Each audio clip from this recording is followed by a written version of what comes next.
Hey friends, it's Laura with Laura's Handmade Haven. Welcome and welcome back. I'm so glad you joined me today.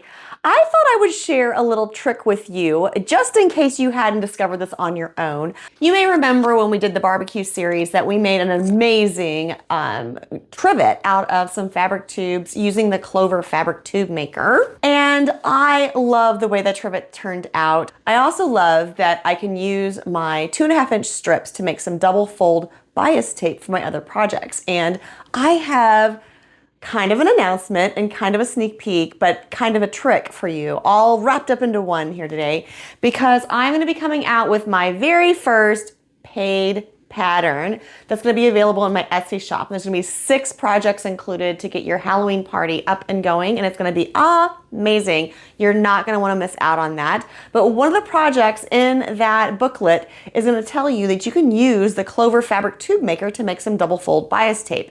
So I thought I'd give you a couple tricks on that just in case you tried it and you were like, Laura, you're crazy, this is not working. So let's come over to the ironing board and I'm going to show you how I'm doing this, and that way you'll have this for the projects in the booklet or another project that you're working on in your craft room. All right, so yes, you can make double fold bias tape with the Clover Fabric Tube Maker without the batting in it. I'm going to use my mister first and just mist my 2.5-inch strip. And then I'm going to run the larger of the bias tape makers down around, I don't know, 12 inches or so, and use my hot iron. Do not touch either one of the plastic pieces though, okay?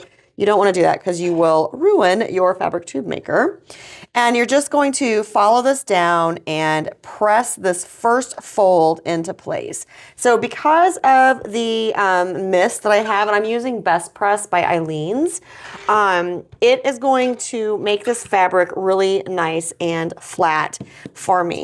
Now, don't try to do both of these pieces at once because you want to make sure that this is already a nice crisp edge before you start working on this one. And then you're just going to move this the smaller one down, 6 to 8 inches at a time, and then go ahead and give that a good press and make sure your iron is hot, because you want to make sure that those edges align well and that it stays in place once you've moved your iron. But you can most definitely make double fold bias tape with this fabric tube maker and without the batting strip in it. So here is my double fold bias tape, and it's all ready for my project that, again, is coming up in that pattern booklet coming soon. Like I said earlier, I don't know if you had thought about using that for your double fold bias tape, but it definitely works really well. And then the finished measurement, let me measure this really quick because I have a really long strand.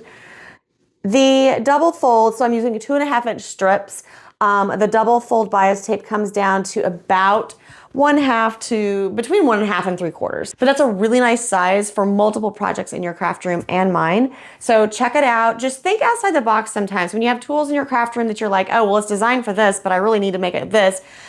See if you got something that's going to work. I know that I love coming up with ways to use what I already have on hand and instead of spending more money. So use your Clover Fabric Tube Maker. Not to make fabric tubes, just make some double fold bias tape. Just remember, don't touch those plastic pieces with your iron because obviously plastic and heat don't mix well. And just go slow. Make sure you spray it with some starch to get that first fold really nice and pressed. And then you're going to be good to go. And you're going to be able to make so much double fold bias tape so quickly. You're going to be amazed, and hopefully you come back and say thank you in the comments down below. If you have not subscribed to my channel, please consider doing so. I do appreciate hearing from you guys, so leave me a comment too. And until next time, find joy in all you do. Carve out some time for crafting and creating. And remember, it's always better when you make stuff up.